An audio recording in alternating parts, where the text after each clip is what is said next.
BJP आज दुनिया की सबसे बड़ी पार्टी है। भाजपा खुद क्लेम करती है कि उनके सदस्यों की संख्या लगभग 18 करोड़ है। यह कितना बड़ा नंबर हो सकता है, आप खुद सोच कर देखिए। दुनिया में केवल 7 ही देश ऐसे हैं जिनकी जनसंख्या 18 करोड़ है या उससे अधिक है। एक ऐसा समय भी था जब भाजपा केवल 2 सीटें ही जीत पाई और आज दुनिया के सबसे बड़े लोकतंत्र की सबसे बड़ी पार्टी बन गई है। लेकिन यह कैसे संभव हो पाया? बीजेपी हमेशा से ऐसी नहीं थी। 1996 के आम चुनाव में भाजपा सबसे बड़ी पार्टी बनकर उभरती है। राष्ट्रपति अटल बिहारी वाजपेयी जी को देश के 10वें प्रधानमंत्री के रूप में चुनते हैं, लेकिन यह सरकार कुछ ही दिन चल पाती है। अटल जी संसद में बहुमत साबित नहीं कर पाते हैं और 13 दिन बाद इनकी सरकार गिर जाती है। इससे पहले की बात करें तो 1984 में भाजपा सिर्फ 2 सीटें ही जीत पाती है और इन 2 सीटों के कारण भाजपा का बहुत मजाक उड़ाया जाता है। लेकिन आज भाजपा 240 सीटों के साथ देश की सबसे बड़ी पार्टी है। आखिर यह कैसे संभव हो पाया? दुनिया के सबसे बड़े डेमोक्रेसी में बीजेपी खुद को सबसे टॉप पर कैसे रख पाती है? आइए समझते हैं।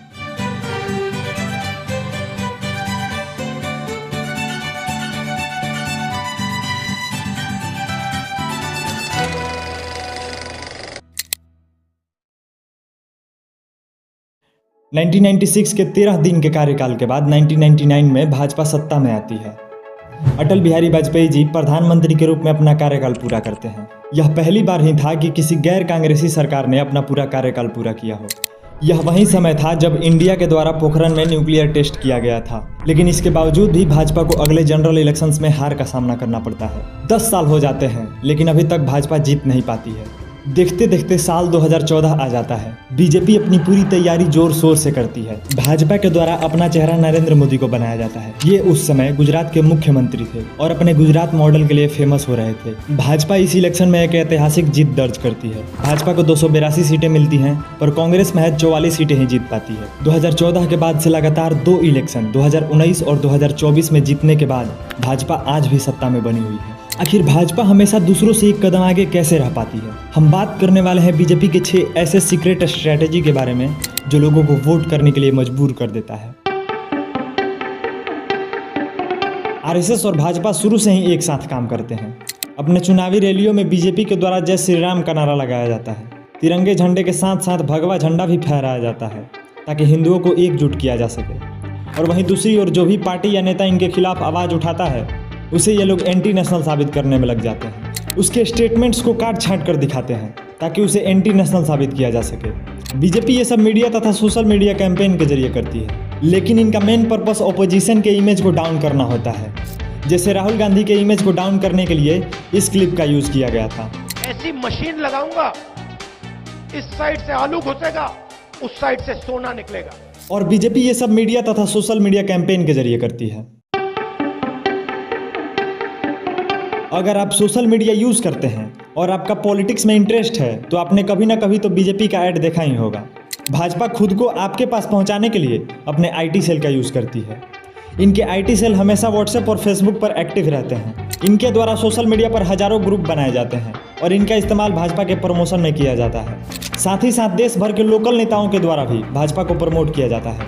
भाजपा सोशल मीडिया का यूज़ केवल खुद के प्रमोशन में ही नहीं बल्कि ये आपके भावनाओं को समझने में भी करती है। इससे उन्हें आने वाले चुनाव में क्या नहीं करना है ये समझने में बहुत मदद मिलती है। लेकिन साथ ही साथ भाजपा पर यह भी आरोप लगते आए हैं कि वह सोशल मीडिया के जरिए दूसरी पार्टियों के खिलाफ प्रोपेगेंडा फैलाती है।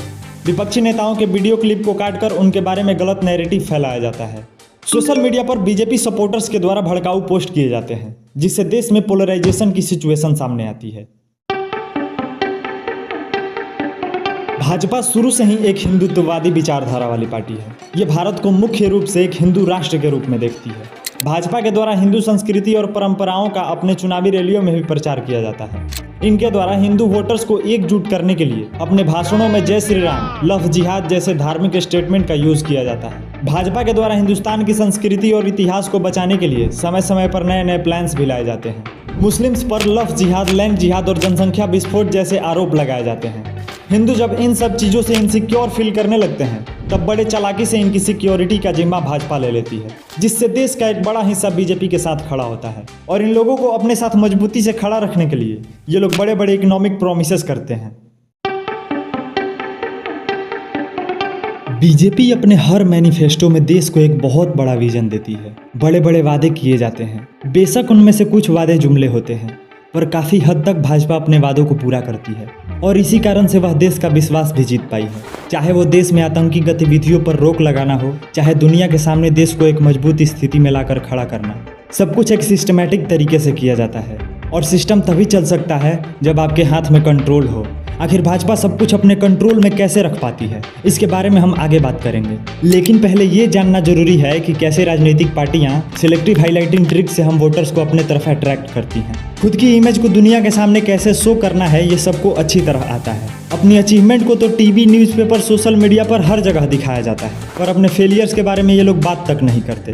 भाजपा सिलेक्टिव हाईलाइटिंग ट्रिक का यूज़ करके अपने सिर्फ उन कामों को दिखाती है जो एक मास्टर स्ट्रोक साबित हो सके, और हर मास्टर स्ट्रोक को हमारे प्रधानमंत्री से जोड़ा जाता है। मोदी है तो मुमकिन है, हर हर मोदी, घर घर मोदी जैसे स्लोगन्स का यूज़ करके आम लोगों के मन में ये बैठा दिया जाता है कि अरे देखो, मोदी के बिना तो कुछ संभव ही नहीं है। जबकि भाजपा के कई सारे बिल्स और रिफॉर्म्स फेल रहे हैं। आज देश में बेरोजगारी की समस्या है, लोगों को एक छोटी सी नौकरी भी नहीं मिल पा रही है, पर ये सब हमें कहीं नहीं दिखाया जाता। भाजपा पर पिछले कुछ सालों से आरोप लगते आ रहे हैं कि वह मेन स्ट्रीम मीडिया को कंट्रोल करती है। देश का विपक्ष दावा करता है कि हमारी मेन स्ट्रीम मीडिया भाजपा के गोदी में जाकर बैठी है।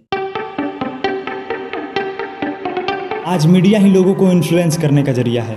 अब चाहे वह मेन स्ट्रीम मीडिया हो या फिर सोशल मीडिया, इन दोनों का यूज करना भाजपा को अच्छी तरह आता है। विपक्ष अपने बयानों में कई बार कह चुका है कि सरकार मीडिया को कंट्रोल कर रही है। अडानी और अंबानी के द्वारा हमारे मेन स्ट्रीम मीडिया तथा सोशल मीडिया को काफ़ी हद तक कैप्चर किया जाता है और भाजपा का संबंध इन लोगों के साथ बहुत अच्छा है। इसलिए यहाँ मीडिया का कंट्रोल इनडायरेक्टली बीजेपी के हाथों में चला जाता है। भाजपा का आईटी सेल तथा ट्रोल आर्मी सोशल मीडिया पर पार्टी के फेवर में नैरेटिव सेट करती है। इनके द्वारा खासकर फेसबुक और व्हाट्सएप जैसे ऐप्स पर लोगों के बीच मिस इन्फॉर्मेशन फैलाया जाता है। जो मीडिया हाउसेस भाजपा के समर्थन में झुके हुए हैं, उन्हें विपक्ष गोदी मीडिया के नाम से बुलाता है। जो भी पत्रकार भाजपा की आलोचना करते हैं, उन पर मानहानि जैसे केस फाइल किए जाते हैं। उन्हें एंटी नेशनल का टैग दिया जाता है। इन पर कार्यवाही करने के लिए ईडी और आईटी जैसी सरकारी एजेंसियों का भी उपयोग किया जाता है। और इतने से भी मन नहीं भरता तो इनके द्वारा उनके लाइसेंस और परमिट को भी रद्द करवा दिया जाता है, ताकि हर जगह से अपोजिशन को कमजोर किया जा सके। भाजपा अपने अपोजिशन को कमजोर करने के लिए उनके लीडर्स को निशाना बनाती है। इनके द्वारा दूसरी पार्टी के नेताओं को लालच दिया जाता है ताकि वह नेता उस पार्टी को छोड़कर बीजेपी ज्वाइन कर ले। भाजपा सरकारी एजेंसियों की सहायता से सिर्फ मीडिया को ही टारगेट नहीं करती, बल्कि अपोजिशन लीडर्स को भी टारगेट किया जाता है।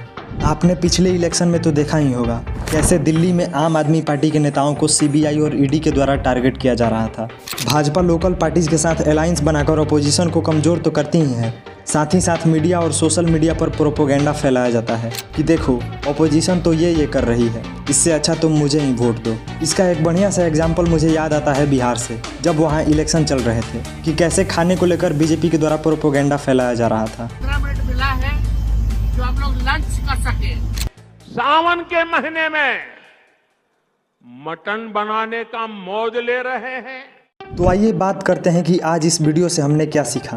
पहला, इसमें खुद को दिखाया जाता है कि हम बहुत बड़े देशभक्त हैं और हमें देश की चिंता है।